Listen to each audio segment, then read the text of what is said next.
ঈদে মিলাদুন নবী কবে? ঈদে মিলাদুন নবী উপলক্ষে কিছু করণীয় আছে কিনা, এই দিনে কোনো আমল আছে কিনা? ঈদে মিলাদুন নবী মানে হলো নবীর জন্মের ঈদ, আনন্দ।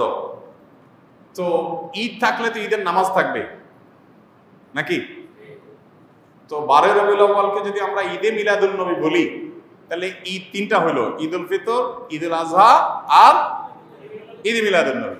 তাহলে ঈদ উল আজহা, ঈদ উল ফিতরের তো নামাজ আছে আমরা জানি, ঈদে মিলাদুন নবীর নামাজ কখন আছে? কোন নামাজ নাই। তো বোঝা গেল যে আসলে ঈদে মিলাদুন নবীর নামে কোনো ইবাদতের উপলক্ষ, কোনো অকেশন ইসলামের শরীয়তে কোথাও নাই। তবে এটা ঠিক, এই কথাগুলো আমরা বললে আমাদের কিছু ভাই, যারা আমাদেরই ভাই, মুসলিম ভাই, হয়তোবা তারা মনে কষ্ট পান। তারা মনে করেন যে এরা নবীর দুশ্মন, এদের মনের ভিতরে নবীর মহব্বত নাই, নবীর ভালোবাসা নেই। ভাই, নবী সাল্লাল্লাহু আলাইহি ওয়াসাল্লামের জন্ম দিবস উদযাপন করলেই তার প্রতি ভালোবাসা আছে, আর না করলে নাই। এই যোগ বিয়োগ করা, এত সহজ শর্টকাটে হিসাব করার ক্ষমতা আপনারা কে দিছে? এই অধিকার আপনাকে কে দিছে? ব্যাপারটা এরকম হয়েছে যে দেশের প্রতি আমার ভালোবাসা আছে কিনা। আপনি আমার দল করেন, তাই আমি বলবো আপনি দেশপ্রেমিক। আপনি আমার দল করেন না, তা আপনি দেশদ্রোহী। ব্যাপারটা সেরকম হয়ে গেল না ভাই? আমার দেশপ্রেম জাহির করার জন্য আপনার দল করে তাই প্রমাণ করতে হবে, এটা যেরকম অযৌক্তিক, ঠিক একইভাবে নবী করিম সাল্লাল্লাহু আলাইহি ওয়াসাল্লামের জন্ম দিবস উদযাপন করে তার প্রেম, তার ভালোবাসা জাহির করতে হবে, এটাও এরকম অযৌক্তিক। দেখুন, আমরা একটু ঘাটাঘাটি করি ভাই। আজকাল তো আলহামদুলিল্লাহ অনেক সহজ হয়ে গেছে। আপনি একটু অনলাইনে একটু সার্চ দেন, জন্মদিবসের জন্ম কবে, জন্মদিবস উদযাপনের জন্ম কবে। পৃথিবীতে জন্মদিবস উদযাপনের এই কালচার, এটারও তো জন্ম হয়েছে নাকি? নাকি আদম আলাইহিস সালাম থেকে শুরু হয়েছে? এটাও তো শুরু হয়েছে। একটু ঘাটাঘাটি করে দেখেন, আপনি অবাক হবেন।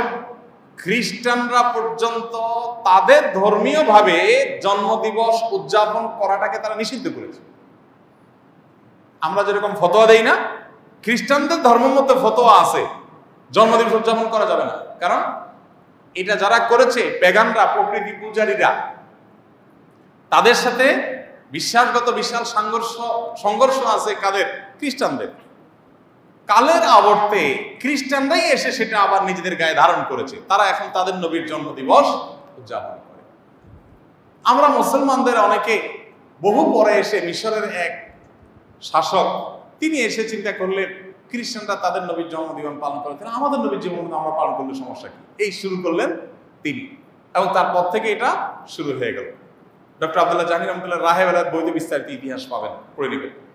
তো আপনি একটু অনলাইনে সার্চ দেন না, তাহলে তো পেয়ে যাবেন জন্মদিবসের উদযাপনের জন্মটা কবে থেকে। আমাদের প্রিয় নবী সাল্লাল্লাহু আলাইহি ওয়াসাল্লাম নিজে তার জন্মদিবস উদযাপন করেছেন? যদি করে থাকেন তো বছরে প্রতিদিন, প্রতি বছর 12 রবিউল আউয়াল তিনি বেঁচে ছিলেন 63 বছর, এই 63 বছরে প্রতিবার আসছে না? উনি ওনার জন্মদিবস উপলক্ষে এই যে র্যালি বের করা, জশ্ন জুলুস করা বা যাই করি আমরা, উনি কিছু করছেন কিনা? উনি নিজের, ওই যে কি একটা কথা আছে না, যার বিয়ে তার খবর নাই।